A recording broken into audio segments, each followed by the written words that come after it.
عثمان بے کے لیے ایک گھات تیار کریں گے جس سے ہم عثمان کو مار دیں گے اور کاغذات بھی حاصل کریں گے۔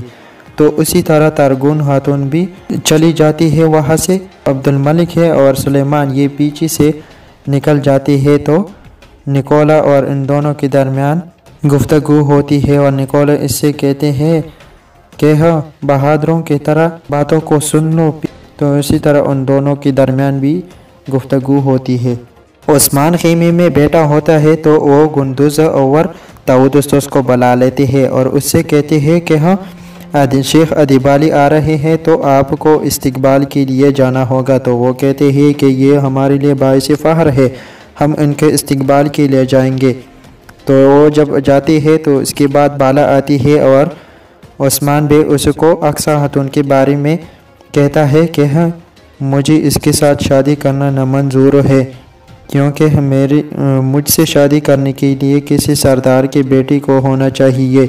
بران ایلپ گینچا بے دمرول ایلپ جرگوتا یہ خیمے میں بیٹھی ہوتی ہے اور گوکتک ایلپ کے بارے میں سوچتی ہے، تو بہت ہی زیادہ پریشان ہوتی ہے اور ایک دوسرے سے سوال کرتی ہے کہ کیوں وہ واپس آ جائے گا۔ تو اسی طرح جرگوتائے کہتے ہیں کہ قلعہ کلچیسر کے دروازے کو کس نے کھولا تھا؟ تو وہ کہتے ہیں گوکتک ایلپ نے۔ اس سے پہلے گینجا بے اسے کہتے ہیں بران ایلپ سے کہتے ہیں کہ وہ تو چلا گیا ہے لیکن واپس آنے کی کوئی چانسز بھی نہیں ہے، کیونکہ نکولا کے آدمی اس کو مار ڈالیں گے۔ تو اسی کے بارے میں جرگوتا یہ بات کہتے ہیں تو وہ کہتے ہیں کہ وہ نہیں مرے گا، وہ واپس آ جائے گا۔ تو اسی دوران داؤدسوس آتی ہے اور وہ اس سے پوچھتی ہے کہ آپ لوگ گوکتک کے بارے میں پریشان ہیں؟ وہ کہتے ہیں ہاں ہم اس کے بارے میں پریشان ہیں۔ تو وہ کہتے ہیں کہ آپ لوگ سردار نہیں ہیں، اس وجہ سے آپ لوگوں کو کہ جو فیصلہ کرنا بھی نہیں آتا ہے اور آپ عام لوگ ہیں۔ تو وہ یہ قصہ سناتے ہیں کہ ایک دفعہ ایک درخت کے نیچے ایک آدمی بیٹھا ہوا تھا اور وہ سو رہا تھا، تو اسی کی منہ میں ایک سانپ داخل ہو رہا تھا۔ تو اسی دوران ایک چرواہا آیا اور انہوں نے چھری سے اس آدمی کو دے مارا اور اس کے بعد سانپ کو مارا۔ تو وہ جب ہوش میں آ جاتا ہے تو وہ اس سے پوچھتے ہیں کہ آپ نے مجھے مارنے کے بجائے سانپ کو کیوں نہیں مارا؟ تو وہ کہتے ہیں کہ اگر میں آپ کو یہ کہتا ہے کہ سانپ آپ کے منہ میں داخل ہو رہا ہے تو آپ اس وجہ سے مر بھی جاتی تھی، اس وجہ سے میں نے پہلے آپ کو مارا اور اس کے بعد سانپ کو مارا۔ تو اسی طرح وہ یہ قصہ سناتے ہیں۔ پھر اس کے بعد وہ فلاتیوس اور گوکتک ایلپ کاروان سرائے میں لوگوں پہ عثمان کے لوگوں پر حملہ کرتے ہیں اور ان کو سب کو مار دیتے ہیں۔ تو اسی جنگ میں گوکتک فلاتیوس کو بچاتے ہیں۔ تو وہ کہتے ہیں کہ میں نے ابھی تک یہ توقع بھی نہیں رکھی تھی کہ ایک ترک مجھے بچائیں گے۔ تو وہ شراب گوکتک کے پاس لے کے آتے ہیں اور کہتے ہیں کہ اس کو پی لو۔ تو وہ نہیں پی لیتا ہے۔ تو وہ اسے کہتے ہیں کہ تم ابھی بھی ترک ہو، اگر تم اس شراب کو پی لیں گے تو میں مان جاؤں گا کہ آپ ترک نہیں ہیں۔ حیصل خاتون اور دندار بے وہ آپس میں اپنی غداری کے بارے میں ایک دوسرے سے پوچھتے ہیں اور دندار بے اسے کہتے ہیں کہ نکولا ایک بہت بڑی جنگ لڑنے والے ہیں عثمان بے کے ساتھ۔ تو غزل خاتون اسے کہتی ہیں کہ یہ تو بہت بڑی جنگ ہوگی، بہت ہی خون بہے گا اور بہت ہی سر کٹیں گے۔ اس کے بعد جرگوتائی جو کہ احمد ایلپ اور دوسرے چھوٹے بچوں کے ساتھ کھیلتے ہیں اور ان کو ٹریننگ بھی دیتے ہیں۔ تو اسی طرح پھر بعد میں کہتے ہیں تو وہاں بھی آئیگل خاتون کھڑی ہوتی ہے تو جرگوتائی احمد ایلپ کو اپنے کندھوں پر اٹھاتا ہے اور پھر اسے کہتے ہیں کہ نیچے اترو، میرے کندھے آپ کے وزن اور نہیں اٹھا سکتے۔ تو اسی طرح چھوٹے بچے بھی ان پر ہنستے ہیں جب آئیگل خاتون سے کہتی ہے کہ آپ تو پاگل ہے، اس وجہ سے آپ اتنے چھوٹے بچے کو اپنے کندھوں پر نہیں اٹھا سکتے۔ ان کے بعد جب یہ گفتگو ختم ہوتی ہے تو آئیگل خاتون سے وہ کہتی ہے کہ کیا آپ نے مجھے معاف کر دیا ہے؟ وہ کہتی ہے کہ ہاں میں نے معاف کر دیا ہے۔ تو پھر وہ کہتی ہے کہ کیا حضرت محمد صلی اللہ علیہ وسلم مجھے معاف کر دے گا؟ تو آئیگل خاتون اسے کہتی ہے کہ اگر آپ چوری کرنا چھوڑ دیں گے تو وہ بھی آپ کو معاف کر دے گا۔ تو وہ کہتا ہے کہ ہاں میں ایک چیز کو چوراؤں گا، پھر اس کی بات ہو سکتی ہے کہ میں چوری کرنا چھوڑ دو۔ تو وہ پھر کان میں بات کرتی ہے، آئیگل خاتون کی کان میں بات کرتی ہے اور پھر وہاں سے بھاگ جاتا ہے اور چھوٹے بچے بھی اس کے پیچھے بھاگتے ہیں۔ تو وہاں سے یہ عثمان بے کے ساتھ دوسری گورنر جو کہ یورگوس گورنر ہے اس کے ساتھ ملنے کے لیے جا رہی ہے۔ تو خیمے میں بامسی بے بیٹھا ہوتا ہے اور اسی دوران ادریس آتا ہے اور اس سے پوچھتا ہے کہ آپ کی دوائی نے تو بہت ہی کام کیا ہے، میرا ہاتھ ابھی تھوڑا تھوڑا ٹھیک ہوا ہے۔ تو وہ کہتے ہیں کہ میں اور بھی لاؤں گا۔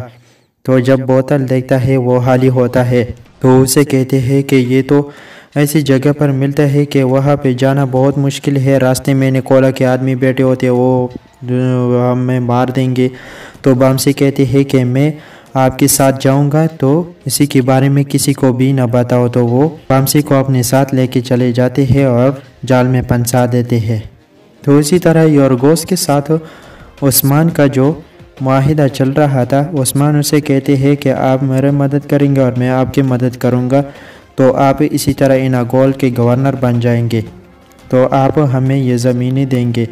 تو وہ عثمان کو دھوکہ دینے چاہتی ہے۔ تو اسی دوران عثمان بھی اس کے ارادوں کو سمجھ جاتا ہے اور وہ کہتا ہے کہ یہ مجھے نکولا پر بیچنا چاہتے ہیں۔ تو یورگوس اسے کہتے ہیں کہ میں 3 دن بعد یہاں پہ آپ کے ساتھ ملوں گا۔ تو عثمان بھی اس کی باتوں کو سمجھتا ہے کہ یہ 3 دن بعد ہم پہ یہاں پہ توزاق یعنی گات لگا کر ہم پر حملہ کر دیں گے۔ تو اسی طرح یورگوس وہاں سے جاتا ہے۔ تو اسی دوران وہاں پہ نکولا کا ایک آدمی بیٹھا ہوتا ہے جو کہ جاسوسی کرتے اور جرگوتائے ان کو مار دیتا ہے۔ گونچا خاتون، بالا خاتون اور اقصا خاتون یہ سعود بازار جا رہے ہیں، تو راستے میں تارگون خاتون اس پر گات لگا کر حملہ کرتے ہیں۔ تو اسی حملے میں بالا خاتون اقصا سے کہتی ہے کہ جلدی چلو قبیلے میں اور سپاہیوں کو اطلاع دو۔ تو وہ پیچھے سے ایک تیر مار دیتے ہیں اقصا خاتون کو، اور اسی طرح اسی جنگ میں گونچا خاتون بھی بہت ہی خطرناک زخمی تھی۔ اور یہ ایک ایسا جال تھا نکولا کے کہ یہاں پہ بالا کو مارنا چاہتے تھے اور وہاں پہ عثمان اور بامسی کو مارنا چاہتے تھے، اور تیسری جگہ پہ سوچی بے کے لیے ایک گات لگایا گیا تھا۔ تو اس گات میں تو تارگون خاتون ناکام ہو جاتی ہے کیونکہ عثمان بے کو پتہ چلتا ہے اور اسی وجہ سے وہ ناکام ہو جاتی ہے، اور اسی طرح عثمان بے بالا کو بچا لیتا ہے۔ تو عثمان بالا یہ سب جب قبیلے واپس آتے ہیں تو اسی دوران وہاں پہ بامسی پر نکولا کے آدمیوں نے حملہ کیا ہوتا ہے اور بامسی کو زخمی کر دیا ہوتا ہے، اور اسی کے ساتھ ادریس کو بھی تھوڑا زخمی کیا ہوتا ہے کہ آپ قبیلے میں جائے اور عثمان کو یہاں پہ بلائے تاکہ ہم عثمان کو یہاں پر بامسی کے ساتھ ہی مار دیں۔ تو وہ آتا ہے اور کہتا ہے کہ نکولا نے گات لگا کر ہم پر حملہ کر دیا اور میں اس سے بچ گیا، لیکن وہ بامسی کے پیچھے بھاگ گئے۔ تو وہاں پہ عثمان اپنے آپ سے سوچتا ہے کہ اصل غدار جو ہے یہ بالکل یہ وہی ادریس ہے جو کہ نکولا کا کتا ہے۔ تو وہ باقیوں سے کہتا ہے، یعنی گندوز اور دندار سے کہتے ہیں کہ اس پر اپنی نظر رکھو، تو اور بران سے کہتے ہیں کہ چلو ہم چلتے ہیں بامسی کے۔ تو وہ جب راستے میں چلتے ہیں اور اپنے ساتھ سوچی کو بھی لے کے جاتے ہیں، باقی سپاہیوں کو بھی۔ تو اسی طرح سوچی ایک راستے پر چلتا ہے اور عثمان بے اور گینجا بے اور بران البیت دوسرے راستے پر چلتا ہے۔ تو وہاں پہ سوچی پر گات لگا کر فلاتیوس حملہ کرتا ہے اور یہاں عثمان پر نکولا کے آدمی گات لگا کر حملہ کرتے ہیں۔ تو وہاں پہ دمرل جو کہ عثمان بے کا بہت ہی زبردست سپاہی تھا اور وہ جام شہادت نوش کر دیتا ہے اور وہاں پر وہ شہید ہو جاتا ہے۔ تو وہ جب شہید ہوتی ہے تو اسی دوران سوچی سے کہتے ہیں کہ مجھے معاف کر دو، میں نے آپ سب کو معاف کر دیا ہے۔ تو وہ کہتا ہے کہ صبر یعنی برداشت کر لو۔ تو دمرل اسی کے جواب میں کہتے ہیں کہ میں جو ابھی دیکھتا ہوں، اگر آپ لوگ یہ بھی دیکھیں تو آپ بھی چاہیں گے کہ ہم بھی شہید ہو جائے۔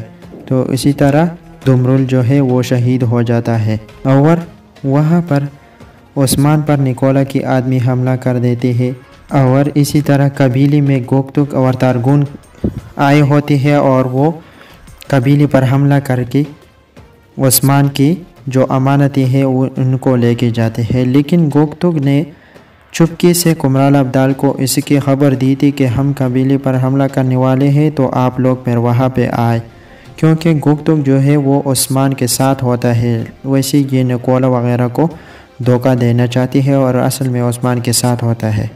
تو کمرال ابدال آتے ہیں شیخ ادیب علی اور گندوز ان دونوں کو کہتے ہیں کہ جاؤ جلدی چلو، عثمان کے خیمے پر حملہ ہوا ہے۔ تو وہ واپس آتے ہیں خیمے کے طرف، قبیلے کی طرف آتے ہیں۔ تو اسی طرح یہ ایپیسوڈ ختم ہوتا ہے۔ تو دوستو یہ تھی آج کی ہماری ویڈیو۔ دوستو اگر ویڈیو اچھی لگی ہو تو ویڈیو کو لائک کریں، شیئر کریں، ایک اچھے سے کمنٹ بھی کریں اور چینل کو ضرور سبسکرائب کریں۔ تو ملتے ہیں نیکسٹ ویڈیو میں، تب تک دیکھتے رہیں my speaks channel. Thanks for watching, stay blessed, stay safe, اللہ حافظ۔